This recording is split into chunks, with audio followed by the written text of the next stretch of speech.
Yeah, in kind of a brief way, what is life of purpose, and what do you guys do? Who do you treat? What you know addictions do you treat? Things like that.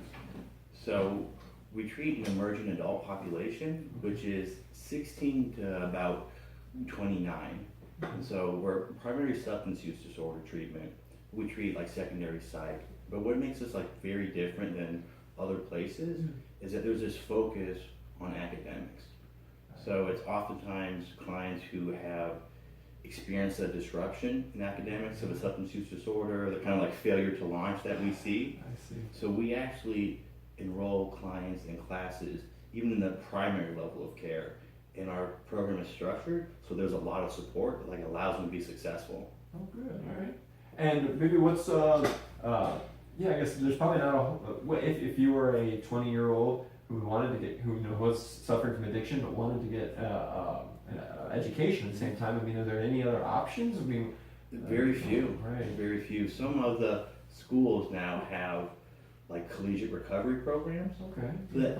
That doesn't treat acute substance use disorder. So we work with those universities, but the clients at that point have had some time sober. They're kind of farther along. Right. And we really feel that the normal kind of South Florida treatment program, it underserves this population. Say, oh, okay, you're college bound, you're doing well in college until substance use disorder threw you off track. The normal kind of thought is, okay, you need to take a year off, 2 years off before you go back to school. And we say, no, that can actually be harmful. This feeling of stagnation, I'm not moving forward with my life. That can be a risk factor for relapse. I like it. And so have you had some success stories then over the past 2 years that you've been here? Absolutely. A former client is now an executive director at our new campus at Middle Tennessee State University in Murfreesboro. Wow. And yeah, I really think that the outcomes from this program are better than any other program I've worked at, that's for sure. Nice. Well, awesome. And you're 6 years in the field, so that's good. That says something. And so, Chad, maybe what is, if you had to pinpoint, or off the top of your head, what is the substance that you feel most of your clients are addicted to?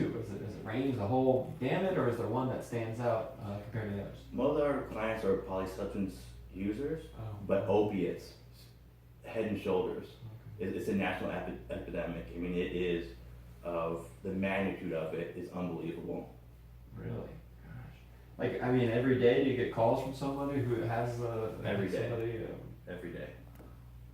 What's it like to know that there's so many people out there that are struggling, that are dealing with this? It's frightening, honestly, to know that the magnitude of this problem is so severe.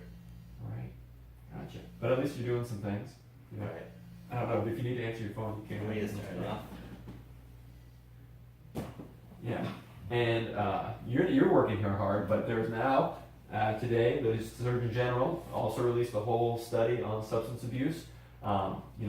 Liking it, similar to like what they did with tobacco back in the 70s, and talking about the whole culture around it and treatment for it. What's it like to know that the head honchos here at Health and Human Services and the government are now focused in on this? It's amazing. I mean, this really is a problem that needs to be addressed on the national level. So to see it, I really feel like it's a step in the right direction.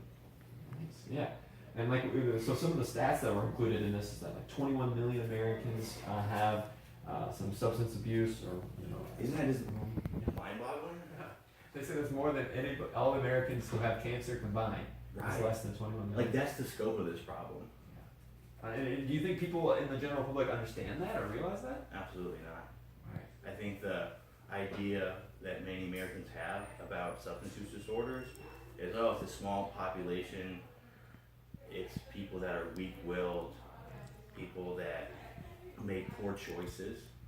And when you look at it through the lens of a public health crisis and a brain disease, you compare it to other diseases we see in this country, I think that's how we have to look at it if we're going to really tackle this in a meaningful and impactful way. Yeah.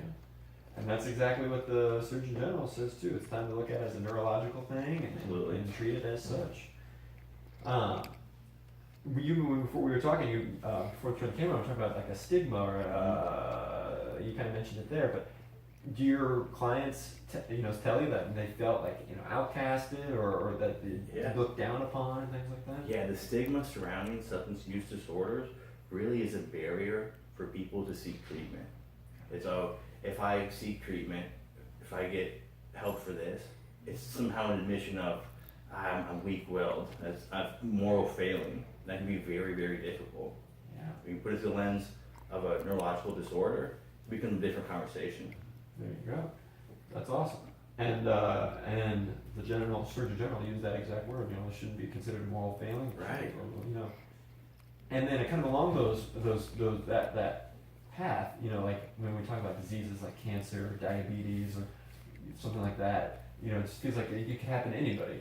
CEO at Wall Street, or the janitor at the school or something. Does the same thing go with addiction? Right. What you notice? For sure. I think there's this idea that you'll see substance use disorders and addiction in like the bad parts of town, in poor neighborhoods. It doesn't discriminate. We see substance use disorders through all socioeconomic classes, from the park bench to like Park golf. Avenue. Yeah, Park Avenue. There you go. Like, it's crazy. Yeah, dang. That's disappointing. So to have the Surgeon General release this, to have news cameras covering it, he's doing a press conference at 4 o'clock this afternoon. How do you hope that sends the message to the general public, and then maybe changes the whole approach to addiction, and getting people healthy and preventing it even in the future? Yeah, I really think there has to be a shift in the way we view addiction as a nation. Bring light to the magnitude of this issue, very helpful. And changing the way we look at it is helpful. And then hopefully there'll be some policies on a national level that go into place. Yeah. Better prescribing practices for physicians, things of that nature. I definitely feel like it's a step in the right direction. Nice. All right.